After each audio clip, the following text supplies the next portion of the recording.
Welcome back to the Prime8 News, broadcast from here in my study on Prime8 Island. I have been enjoying the various uploads created for us by Peter Platypus, our IT manager here on the island. He has done a truly splendid job, keeping us all updated on facts and figures in my absence. Big Tick is still based in the land of humans for a while longer, and we hope to hear from him again very soon.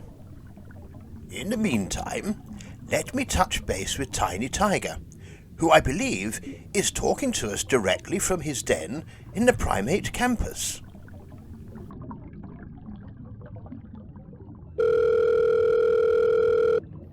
Hello and Happy New Year, Professor Prawn. Tiny here. And a very Happy New Year to you too, Tiny. All good in the campus? Yes, thank you, Professor. That is, apart from Caterpillar slipping on the stepping stones. He needs to remember he cannot jump. Silly old pillar. His trainer should be dry in a day or two. I see. Now, a few days ago, we saw an episode of the news bringing our viewers up to date with some facts on the latest conservation and biodiversity around the world. I expect you worked with Peter on that, correct? I did, Professor. Yes. Good. I have watched it with great interest. Episode 46, if my memory serves me correctly. Yes, excellent. Would you mind elaborating on 2 or 3 of the points made? We have received a few comments from our friends in the land of humans asking for greater detail. No problem, Professor.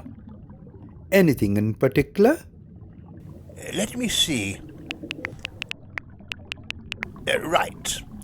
Robert asks, are you able to give us an example of some creatures currently at most risk of extinction? Yes, Professor. Although it makes me very sad to have to do so.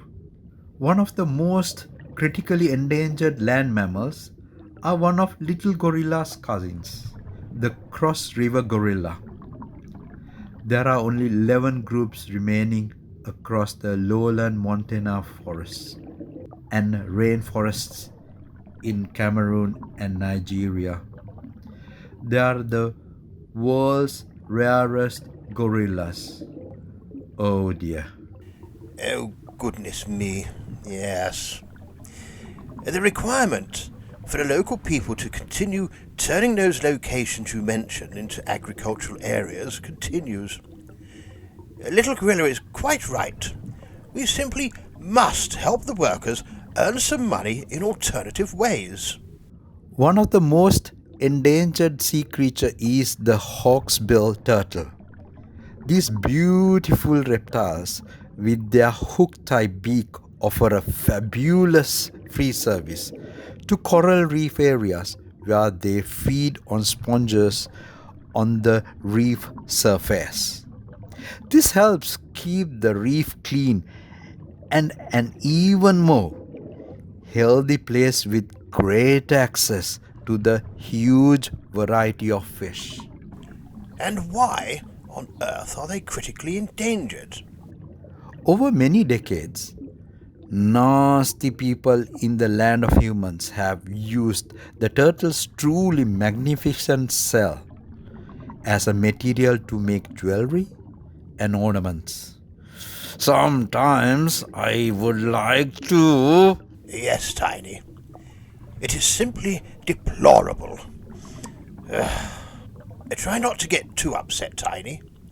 Hopefully, our messages will help spread the message of these terrible occurrences even further. Yes, Professor. We must all protect our tomorrows. On another subject, Sebastian asks, you also indicated that the world lost 100 million hectares of tropical forest in the 20 years alone between 1980 and the year 2000. Can you put this into context and explain where exactly it has happened in more detail. Well, Professor, according to global statistics collected just last year, the Latin America region alone lost the most at 42 million hectares of land to cattle ranching. Dear, dear. In Southeast Asia, almost 8 million hectares were lost in the wake of plantations to produce palm oil, cleaning products, food, cosmetics, and other goods.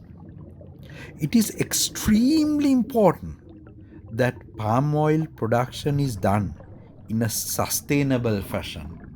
Wise words indeed, Tiny. Thank you, Professor. To put the reduction in tropical forest into context, if the area in question were in one location, Italy would fit inside it 3 times. Gracious me, Tiny. I hope our viewers will do all they can to spread this message as widely as possible.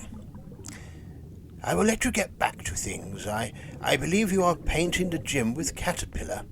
Is that right? Yes, Professor. It forms part of our latter adventures here in the adventure game. We won't be long now. Take care, Professor. Goodbye, Tiny. The word of the week today is magnification, the process of enlarging the apparent size, not physical size, of something. I have been Professor Patrick Prawn with today's news. Please tune in on Wednesday for our weekly facts episode. Otherwise, one of us will see you back here next Sunday. Oh, and please keep those comments coming in on things you would like us to investigate further. And as for this monocle, you need a New Year's resolution of your own, else you may well end up in a recycling bin. Ah.